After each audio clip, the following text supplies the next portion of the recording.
Salam, salam et encore salam sur vous, mesdames et messieurs. Quand Macky Sall s'abstient de dire s'il sera candidat ou pas à l'élection présidentielle de 2024, il adopte une posture lourde de conséquences dans la mesure où, quelle que soit l'issue de son silence, sa crédibilité et son image pourraient en pâtir, écrit Walf Quotidien. Le journal titre cette analyse d'un entretien avec Jean-Charles Biagui, un enseignant chercheur à l'université Cheikh Anta Diop de Dakar. Dans son entourage, quand même, les leaders politiques ne se piffent pas, mais gardent quand même le sourire devant le chef de l'État, même si refusent d'afficher leur divergence pour éviter d'affaiblir Macky Sall, écrit critique les visites rendues à ses partisans par l'opposant Ousmane Sonko depuis quelques jours et en dehors de la coalition Yewwi Askan Wi suscite des réactions divergentes chez les analystes politiques selon le Témoin quotidien. Certains pensent que cette échappée solitaire pourrait fragiliser l'unité de la coalition Yewwi Askan Wi. D'autres soutiennent que cela n'entrave en rien les acquis de la coalition.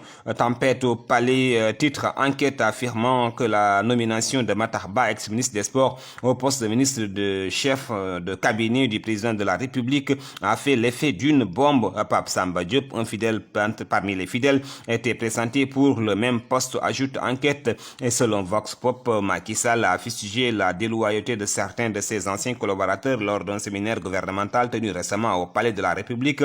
On ne devient pas ministre pour le rester éternellement. Être ministre, c'est un honneur d'avoir été choisi parmi de nombreux compatriotes. On est appelé à une mission. Lorsque celle-ci est achevée, on est libéré. Au besoin, on peut être rappelé, écrit le journal en citant le chef de l'État. Il ne faut pas se faire trop d'illusions. Les urgences économiques et sociales ont beau être prégnantes, elles risquent d'être éclipsées et reléguées au second plan durant les 17 mois qui nous séparent de l'élection présidentielle de 2024, soutient le vrai journal. Il ajoute que la politique politicienne restera au centre de toutes les préoccupations. L'Info et d'autres journaux annoncent que l'inculpation en France de l'homme d'affaires sénégalais Kabirou Mbodj est en vogue actuellement sur le plan international. 4 plaintes ont été déposées auprès des services judiciaires français pour les faits de viol, affirme l'Info, ajoutant que M. Mbodj a nié fortement toute implication dans ce dossier. L'homme d'affaires donc est soupçonné, pour rappel, d'avoir commis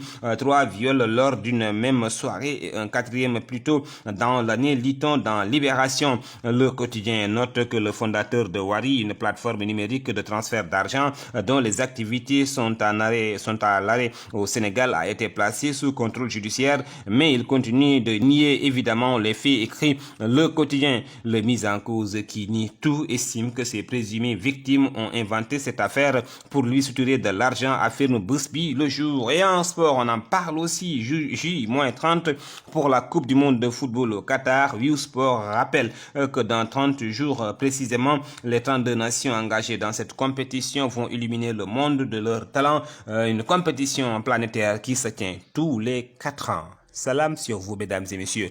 Passez une excellente journée.